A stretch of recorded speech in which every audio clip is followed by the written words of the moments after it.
Hey, hi! Welcome to Someone Else's Movie, the original podcast where an actor, writer, director, or nebulous industry figure gives a little love to a movie they didn't make. I'm Norm Wilner, senior film writer for Now Magazine, and this is the other thing I do. I know I said we were going to take this week off, but, well, surprise! At the very last minute, I got the chance to grab Patrick Shanley, the Oscar-winning screenwriter of Moonstruck and the writer-director of Joe vs. the Volcano, which Sam Bain brought to this podcast just 2 weeks ago. His new film, Wild Mountain Thyme, stars Emily Blunt and Jamie Dornan as neighboring Irish farmers who spend their days not quite connecting despite their obvious feelings for one another. It's available on VOD right now. John wanted to talk about Portrait of a Lady on Fire, Celine Sciamma's rapturous study of women in love in a hostile environment. The women are Marianne and Heloise, played by Noémie Merlan and Adèle Haenel. The environment is an island near Brittany in the late 1700s, and their love is a thing that blossoms because they fully see one another. Marianne has been hired to paint Heloise's portrait in secret by Heloise's imperious future mother-in-law as both a wedding gift and a reminder of the young woman's place in rigid European society. But the more time they spend together, the more they connect, and the more tempestuous and richer their lives become as a result. You've seen this, right? It's a masterpiece. This is Someone Else's Movie. I watched the film. Actually, I have, one of those enormous television sets. And I got a Blu-ray of it. And so I watched it at home. And it was cinematography, jaw-droppingly good. Just stunning looking film from the first frame. And I like the austerity of the silence around the characters, that the director did not choose to heavily score the film. But in fact, only much later in the story, when it organically sort of erupts from the story, does this, to me, completely instinctually correct music enter the story in the persons of these women around a fire who start singing and chanting. But it's all the more powerful because there had been nothing like it before that. But there was something else going on that has never happened to me before, and I doubt it will happen to me again. And that was that as the film progressed, I started to have this eerie feeling as you started to see the paintings. I started looking from the monitor to the walls of my apartment because Helena Del Mar, who's the painter that was employed both as the on-camera hand that's painting and whose paintings were used, I have about 9 of her paintings in my apartment. Huh. And she was not well known. And I had seen one of her paintings on the internet and was struck by it enough where I found a way to reach out to her and ask her if I might purchase it. And she said, no, actually, I'm about to have a show in Paris, and I need that as well as other paintings that I'm doing. So I have nothing for sale right now. Perfectly French response, just. And so I contacted a friend of mine who was a broker, and he was able to be an intermediary. And I bought, I think, about 9 of her paintings, which are all over my apartment. And so I'm watching this film, and the paintings in the film and the paintings on my wall start talking to each other. And I'm having this 3D experience where the movie is spilling out of the rectangle and becoming something that surrounds me. And I've just never had the experience before. It's wonderful. So that was spectacularly strange thing to have happen. And then the screenplay of the film was a very simple premise, beautifully done, that echoed. It was about this idea of painting, this theme of painting, and of how do you understand another person by looking. And that's certainly, something that I've done a lot of, and I think that most people in some way have. But it spoke to me. And I found it to be just a thrilling work of cinema. I can't say that I had a similar experience with it. That's remarkable, and I'm just realizing there's exactly one poster here in my studio, and it's nowhere near the screen, so they can't argue with each other. That's just my own visual focus, I think. But the sense of living in a space or having the space reach out to commune with you, I guess, for lack of a better term, is something that I've experienced in theaters a number of times, where you just suddenly realize everybody's breathing the movie. Everybody's sort of feeling that happening to them as it goes. And the thing that hooked me with Portrait of a Lady on Fire was slowly realizing that she was switching back and forth between handheld and lockdown cameras to, how can I put this? I used to be thrown by handheld work in a period piece because it just felt it felt wrong somehow, and that's just my own expectations. I saw a Romanian film once that was shot digitally in the relatively early days of digital cinema, and it was set in the 50s, and people were running around with handheld cameras to shoot this movie, and it just felt obscene somehow. I understand that. But here, the choices work for the immediacy and the urgency and the hostility. I mean, it feels there are shots in the first hour where it feels like putting the camera down would be dangerous, where the waves would take it or the wind would knock it over, and that just psychologically puts you in this space of agitation. And we have seen how difficult everything is for these two people, even before they acknowledge each other as partners, as potential intimates, not even just in terms of lovers, but just as friends. It's like the barriers to everything that happens seem to be communicated through Sciamma's choices of cinematography. And I'm going to butcher her name, I fear, but Claire Maton's work is just so raw and immediate and polished and beautiful, just as the moment demands, and somehow all at once. And that alone sort of grabbed me by the face and pulled me into the movie. But I can only imagine what it would be like to watch the film and see its vision, its literal vision reflected around you. Yeah, well, and also, that the parts where there is like two people seated speaking to each other and nobody moves. Yeah. For a protracted period of time. And then first I'm going like, why is she doing this? And then I'm like, it's a painting. It's a painting. You're like watching a painting talk. And once I started to see it that way, it was very compelling, very beautiful. Yeah. And it also underscores the emotions, right? Because if no one's moving, then all you can do is look at them more closely, and you see the tensions and you see muscles straining and people so close to each other and not moving to touch each other. And then it's as though the film is about to explode over and over and over again. And when it finally does, it's just it's thrilling. I keep saying exhilarating in regards to this movie. And it was a hard sell to people before it opened, before people could really get a sense of what it was. It's just, well, it's a love story, but it's also about the female gaze. It's about being seen by a female gaze. It's about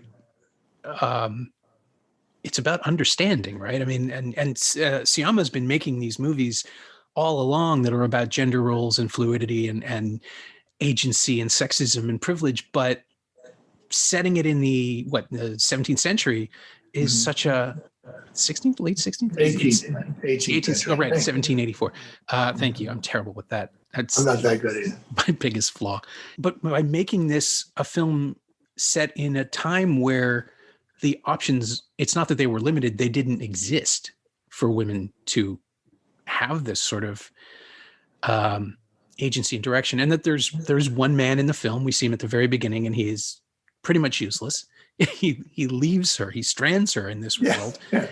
And then it's just their world. And without the male gaze anywhere, without any judgment from exterior sources, they can find each other. And it's just, how do you convey that in a 2.5-minute trailer? How do you explain to people that that's what this is about?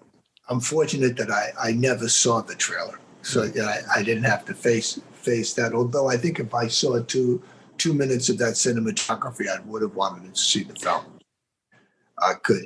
It is so luminous throughout. And I also felt that the film was very much in a conversation with the piano. That is invoked multiple times during the film, maybe most especially in the scene with the piano, unveiled. That they put their hands underneath the covering cloth, and that becomes a quietly incredibly erotic moment. Maybe echoing a bit the Harvey Keitel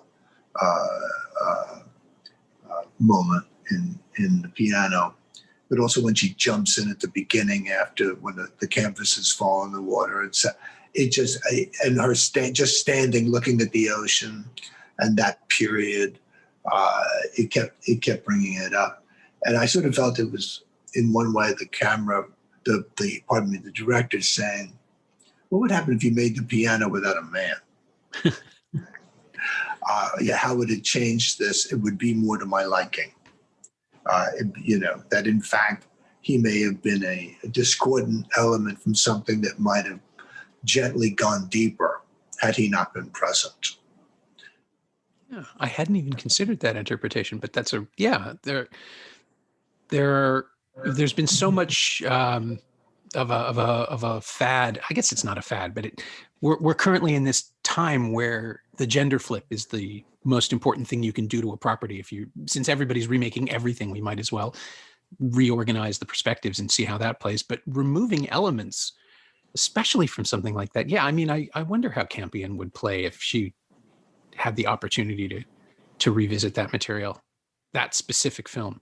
It's come up on the podcast that we did an episode on it, and I remember revisiting it and realizing that there's just so much. It's not that there's so much more going on now in 2019, whenever it was we did it.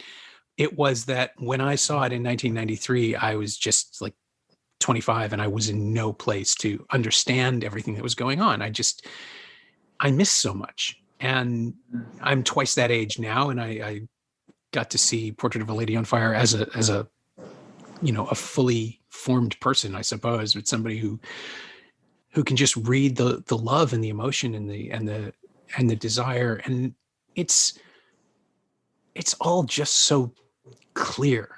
The lines that Sciamma draws are so clear, and it's not to say that the piano is murky. I don't want to dismiss that film at all, but to watch this movie now and after a decade of seeing Sciamma's other films and kind of getting to appreciate what it is that she does, this seemed like a really odd choice for her, and yet it feels like the culmination of everything she's been working towards. It's just, and look at the title. Portrait of a Lady is a previously existing work that Jane Campion adapted. Yep. And in that one, the discordant element again, John Malkovich, sort of tips over the tea service, and it becomes a different kind of story. And again, what would happen if you subtracted John Malkovich and added a woman? Yeah. I mean, here we have Valeria Golino as the authority and sort of embodying male force, because she is doing the things that tradition dictates. Right? She's operating from a very patriarchal position, even though she's ostensibly the matriarch. And there is this sense in her performance too of someone who has deliberately refused to pursue her heart, who has seen these opportunities and rejected them. And what astonished me is the way that it just doesn't matter, that she just drifts away from the center of the story because their relationship is just more important. There's nothing she can do. She can interfere, but she's a nuisance to the movie. The narrative of the film is just not interested in her, which I found really almost tragic on second viewing. Mm-hmm. That makes sense. And given that most people in North America only really know her from that Pee Wee Herman movie, it's just that, she still has this great career. She's just been working elsewhere. Yeah. She's really kind of a living painting in the film. Golino. Oh yeah. Yeah. Uh, and, the two things of painting as a way of trapping somebody and painting as a way of freeing somebody. And I feel like Galina's character is trapped by the painting that she's in. And that she's built that world for herself. Like those are the results of her decisions. That's the accommodation that she's made. Yeah. And it gives some level of dignity, I suppose, to the women of that era who had no choice, who she represents, that they weren't rendered ugly or cruel, but for their own choices, that the things that they do could be perceived as ugly, but she can justify whatever she's doing because that's the world she exists in. Well, she was trapped in a painting, and now she's arranging for her daughter to be trapped in a painting. Mm-hmm. That's what I mean. She's been fixed in that space ever since. Somebody else's conception, not her own conception. Yeah. And she's not played into it. She has been bound by that ever since. Yeah. And the painting that results from Marianne being hired to see Heloise for the first time properly, as no one else has ever regarded her, is perfect and frustratingly imperfect because it keeps changing, because the more she understands of her, the more different it becomes, and the more unsuited to simple portraiture this woman is, because there's so much there that can't be contained in 2 dimensions, except that she does because she's that good an artist. And watching that push and pull, and watching the two of them figure each other out. There's a still frame that popped up, I think it was in the Canadian press kit, of the shot with the lighter of the two of them, and it's Heloise just glancing sideways at Marianne, and there's this little half smile on her face, and it looks like she's about to speak. It's just this image, this still that shouldn't work, but I love it so much because it captures everything about their relationship. These little fascinations, and each of them trying to perform for the other before they really understand they don't have to, and then once they get together, they perform in a different way because they're just comfortable and they can be themselves, and all of these things swirling around. I always wonder what it's like to crack the screenplay when someone is trying to figure out how to tell this story, what the moment is where they realize they can do it. Well, I mean, actually, I was just looking at your gesture where you kept doing this. Yeah. And I was thinking, there's these two women and they're doing this, affecting each other. Yeah. And then the director and camera woman, there's two women behind the camera and in front of the camera. We don't see that often. And they're doing that too. And that sort of completes the quaternity, I think, of how they got to something that was so resonant. It's just their vision uninterfered with, right? It's the collaboration comes right through. I believe it. And the sense of power that connotes, that you can actually do this now, that the industry exists where this film can exist. It is, we're two white guys talking about this movie, older white men. It always feels, we are, but at the same time, it feels like there's an extra space that we should be setting for the creation, for the creators, for the art. And it's a conversation that always happens with cinema, with literature, because the voice, how can I put it? If we're talking, if somebody brings a movie to this podcast, it's generally because they responded to it and it moved them so profoundly that they really want to talk. My standard line is always just pick something you're willing to talk about for an hour, because that's what we'll do. And inevitably, it's something that people respond to so vividly that it has its own form, that you want to invite the movie to talk about itself as well, or somehow participate. The communication of the art is the thing that I just find so fascinating, that neither of us made it, and yet we both feel like we know it and can talk about it and unpack it. And it still will be there, just as the piano was for me 25 years later. It's going to wait me out. The movie itself won't change. Yeah. I was talking to one of the producers on the film that I just released, Wild Mountain Thyme, and she was expressing some concern about something, and I said, the film is safe from us now. It doesn't matter what we say anymore. It doesn't matter what we do anymore. The film is safe. Yeah. And that's the important thing. We'll die. The film will be the same. Good. Yeah. It's something that I just, a colleague of mine, John Harkness at Now Magazine, used to say that his favorite movie is Rules of the Game. And every time he watches it, he sympathizes with a different character. He doesn't mean to. It's just that he's in a different place. The film hasn't moved, but he's coming to it from a new direction. Yeah. It's funny, moments of this reminded me of La Ventura, just, sort of trapped in a little world of their own, surrounded by the sea. But different. I mean, this had much more, much less Antonioni's kind of circularity, and had much more of a linear thrust, very quiet, but real linear thrust. Yeah, it's got that sting at the end too, that exquisite little moment of silent acknowledgement that everything that we've seen and all of these experiences have meant something. It isn't just an anecdote that they'll tell friends when they get drunk enough. It's this most profound relationship. That's not something Antonioni ever really did. Mm-hmm. He sort of let that stuff float. Yeah. It's almost impossible for me to quantify what Antonioni was doing. But I know that it was endlessly provocative to me. Oh yeah, you can lose yourself in those frames too, just the same way. But he had an incredible eye.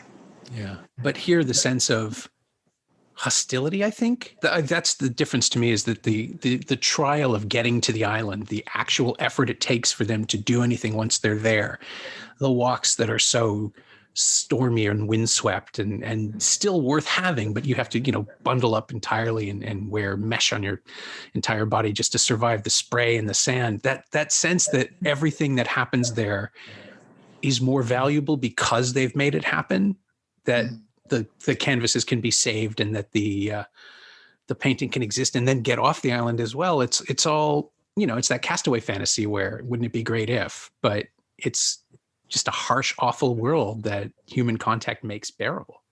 Yeah, I'm very attracted to Castaway fantasies. Very attracted. Well, Wild Mountain Thyme is sort of an isolated little world in itself, isn't it? I mean, the island you create is almost an island within it, obviously literally, but within the world of the film, it's a place that you have to travel to and travel from. And well, I think every person is a castaway, I think when you visit another human being, it's almost an interplanetary event. I've had many interactions in different environments as a result of just living my life. And some have been in Ireland with my family on the farm that my father was born on, and some have been in the Bronx with the Italian-American community. And each one of them is a separate door that I can go through and visit with at any time. In Ireland, in the country, in the farmland, the isolation of the farmers is deep and real. The loneliness of the farmers is something that journalists write about in Ireland.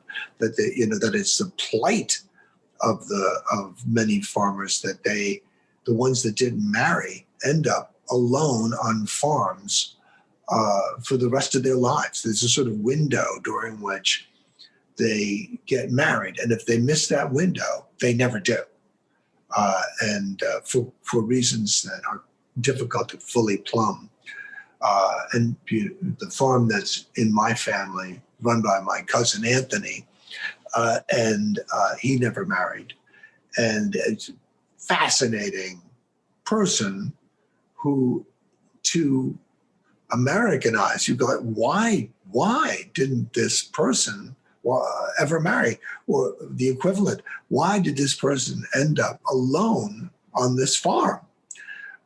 When they're so, sociable and passionate and particular. It's something to do with the culture of Ireland and also the land of Ireland.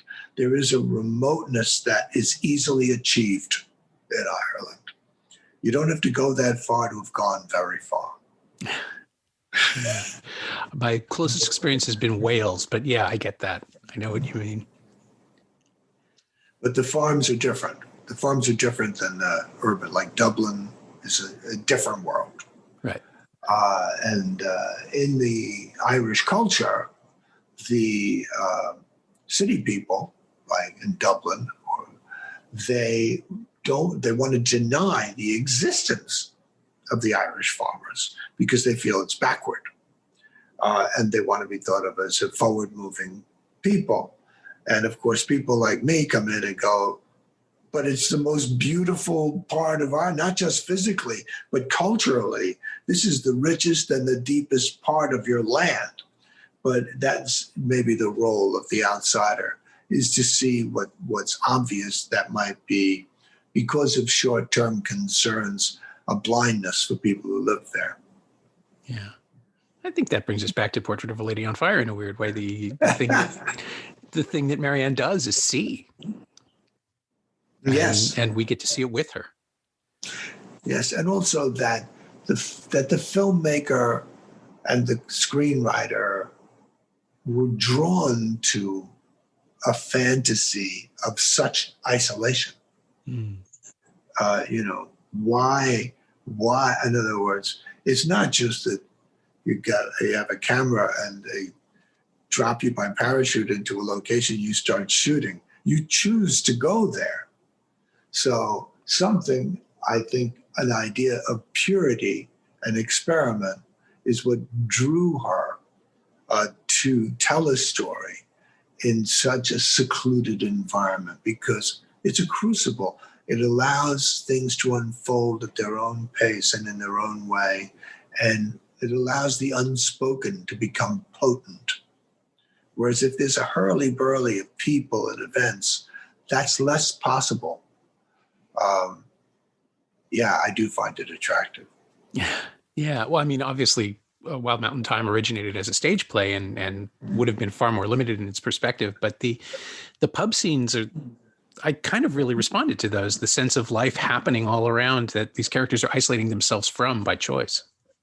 Yeah, well, in the house that I grew up in on Saturday nights, my father would take out the accordion, which was decorated with rhinestones depicting across American and Irish flags, and with its mother of pearl buttons. And he would play Irish music, and my aunts would get up and dance around the living room, and everybody had to sing a song or tell a story or a joke. And it was talent night. And talent night, which I then, when I went off on my own in my 20s, every year I would have a party at Christmas, and I would have a talent night. And if I had one, I had parties sometimes at other times of the year, and I would have a talent night at those too. And people knew it. People prepared to perform when they came. And that went on I did that as an adult for probably 10 years. And then that was no longer what was going on in my life. But in this film, I have a little talent show because I'm a big fan of amateurism, much more than polished professionalism. It was interesting for me to have a performer like Emily Blunt, who actually is an incredibly accomplished singer, and have her sing as if she were a gifted amateur. And to do it singing to Chris Walken's character, reminding him of his wife's favorite song, and by extension, his lost wife, so that his conscience will be awakened to what she would have wanted him to do now. So that she's not simply singing a song, she's playing a scene, and the scene has a result, which is he changes as a result of her singing. And that's what allows, I think, you to have performance in a piece and have it truly be organic, as opposed to something that stops the story.